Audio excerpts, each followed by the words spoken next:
We now have, because they said that one of them dispersed, but no, they just all went to the side and then they hit each other on WhatsApp. And then they said, we're going to come back together. We have a migrant caravan, a massive, massive, massive migrant caravan headed to the United States, hoping to get in here before Trump takes office. Check it out. And welcome back here to Live Now from Fox. I'm Andrew Kraft. We're switching gears to turn our attention to the southern border here. Take a look at some of this video. Well, this is what we know. There's been a lot of talk surrounding President-elect Trump's mass deportation plan. They're not even Mexican. Half of these people that's walking past the camera is not even Mexican, bro. Well, this is what we know. There's been a lot of talk surrounding President-elect Trump's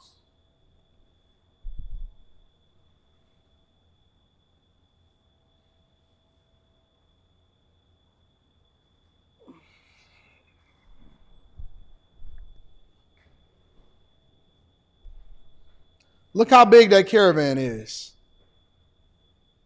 Look how big the caravan is. They got food, water, backpacks. We don't know who is who. And they feel so compelled to be able to get over here without no problems. And they looking to get over here. But now check this out. Now we're going to go into this story, but check this out for a second, right? So they're headed over here in a huge migrant caravans. They supporting each other. They marching. They got their flags. They got their book bags. They got their iPhones and their Androids. They got WhatsApp. They got internet connections. They got the whole 9 yards, yo.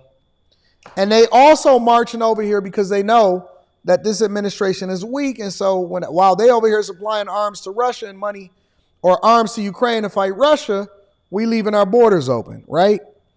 But here's the caveat. You got people that are basically mad and saying, who is he going to deport? Is he going to deport people? Because if they're not a criminal, if they're not ones that's committing crimes against people in the United States of America, Trump shouldn't do any mass deportation. They are coming over here right now.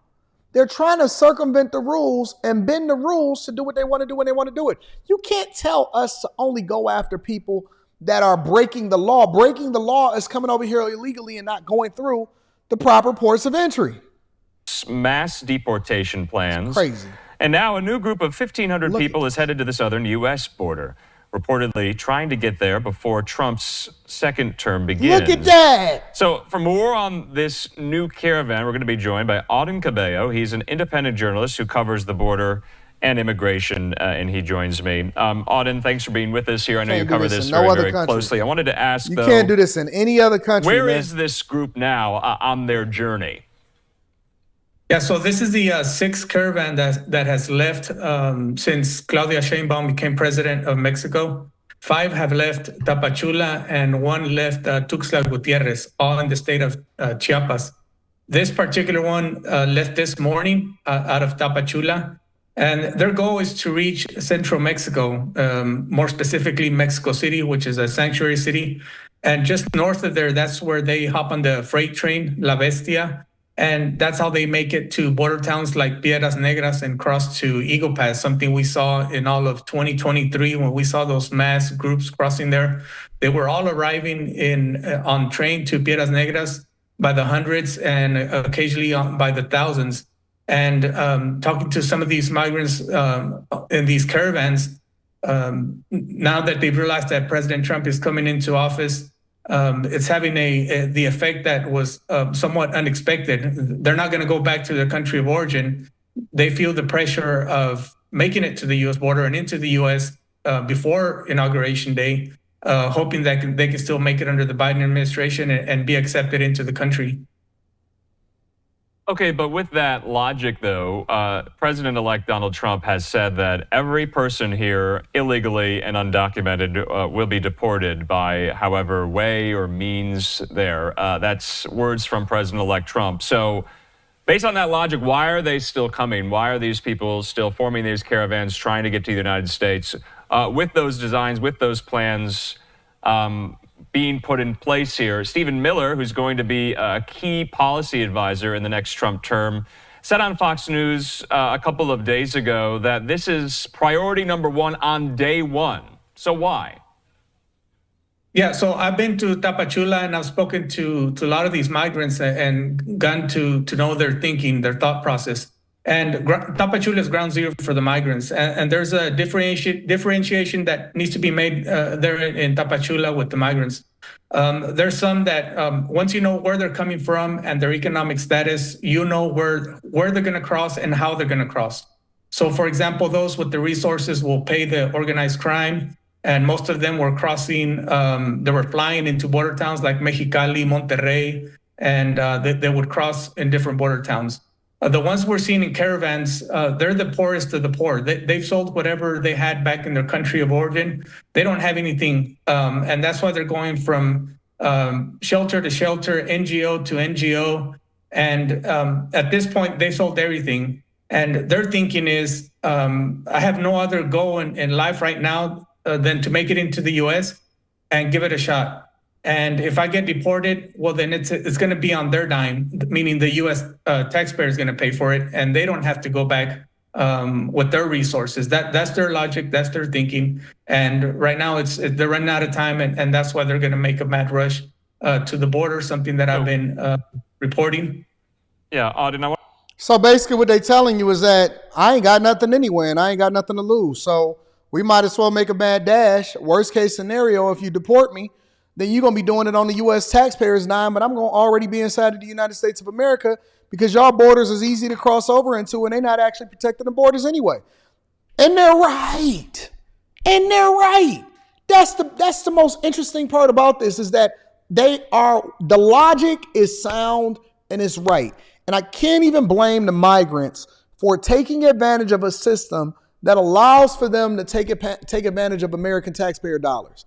I can't even blame them. I can't blame them. Because if you was in their position and you was in their shoes and you ain't have nothing to lose either, then you will probably do the same thing. I can't blame them. It's our responsibility to make sure that we prevent people from coming into our borders illegally, but we don't. You know why? Because we soft. Then we got these people talking about, oh my God, no separation from families and all of this. Man, listen, you're not supposed to be here, dog. Y'all elected a Mexican woman president for the first time, Claudia Sheinbaum, and she was at the G20 summit taking pictures because Biden was wandering off in the Amazon forest. And guess what? She letting them walk right on down the street, and it doesn't even matter. They not walking on the sidewalk. They walking in the middle of the street, and they coming right here to the good old US of A. And they said, listen, if you catch me, then you going to have to spend money to get rid of me, but I'm coming. I'm jumping on this train. You know where I'm coming. You know where I'm going to cross over at. You're not going to do nothing about it. And I'm going to use your taxpayer dollars in order to level up and get my family a new home right in a place that you don't even want to be in anymore. I want to talk about the numbers. Roughly 1,500 here is being reported. And it can be hard to kind of ballpark the number by just looking at some of the video here. They're not stopping them people. They're not stopping them. I see. This is the true diversity, equity, and inclusion. I'm looking at, that look like a black man straight up right there. Y'all can label them however y'all. I see black, Mexican, Guatemalan, Venezuelans. I see fat, skinny, short, tall, women, men, everybody. I see everything and everybody right there, and they are walking their way straight to the border. And nobody is stopping them. Nobody. Not one person. And when that Claudia Sheinbaum lady got into office, they said, oh, man, she's going to work with the Biden administration in order to be able to close off the border. She ain't doing nothing. Is there the possibility that some of these individuals here don't make it, that they just stay in Mexico? And where are they coming from? It's not just Mexico, other countries, right? Yes, the majority is Latin America. A lot of Venezuelans are still part of these caravans. And just to keep in mind, Tapachula is still receiving up to 1,000 migrants a day. And it's overcrowded in Tapachula. And these caravans also, they're making it to other small towns in Chiapas. Look how many people that is. Look how many people that is. Now multiply that times 1,000, and then you got how many people actually got into the United States of America during the Harris Biden administration, and they trying to get over. Look at that. Look at that. I see a woman with a fupa right there. She got a fupa. She got a yellow scarf on, a black shirt with red lettering on it, some jeans, and a fupa. Men with women's backpacks. I see a stroller over there. I see a fupa. That's a fupa right there. Let me see if I can get her closer. Some right now, like we said, they're trying to make it to Mexico City, to the shelters. Initially, and then they throwing up the thumbs up. Hey, we coming, buddy. They've been doing that all year and processing their CBP-1. But right now, it's so many of them insane. Trying to do that application that it's crashing the system. They're getting frustrated. They're getting impatient. And now that's why there's this urgent rush to get to the border. So I wanted to talk about as well, if there is any leadership structure we are insane. To these caravans. Is there any organization, or is it kind of an amorphous blob of people? I mean, who's in charge here? I guess my question is. Yeah, so in Tapachula, you have individuals like Luis Villagran. He has an NGO, an organization. He's been organizing some of these caravans, but once they leave Tapachula, he'll stay back and pretty much organize the next one. And then from there, these caravans, a natural leader will come out of there and kind of lead. And that's why they're leaving as a caravan they say it's to protect themselves from organized crime. And they're also being escorted by the National Guard, usually the Red Cross, just to provide any assistance. So they're not completely alone. There's still some guidance there that they're being led and protected. This should be a crime by the Biden administration. This should be a crime by Biden and Kamala Harris. This should have been a crime. Straight up, this should be a crime. There's no reason why we should be sitting here having this conversation about migrant caravans. And this ain't even the first one. We've been covering this for a long time, for years now on the Millionaire Morning Show. And we've been looking at caravans and people basically taking, they not just coming over at the border, they flying them in too. They're flying them in and they coming in at the border, and then we'll say, oh no, wait, listen. These are our neighbors. These are the people that we're supposed to love. And we aren't supposed to hold them accountable. These are the people that we're supposed to love. These are our neighbors. What? And again, you can't do this in any other place. You can't do this in any other country. This does not fly. But we can get away with it over here in the United States of America. And nobody is going to say nothing. Nobody going to trip. Nobody going to say nothing. Everybody can do what they want to do, and it's just going to rock out. Sometimes I hate this place. I love America, but I hate this place. It's like I hate this culture. I hate this place that we live in where everybody can just do what they want to do when they want to do it, and nobody is held accountable for it.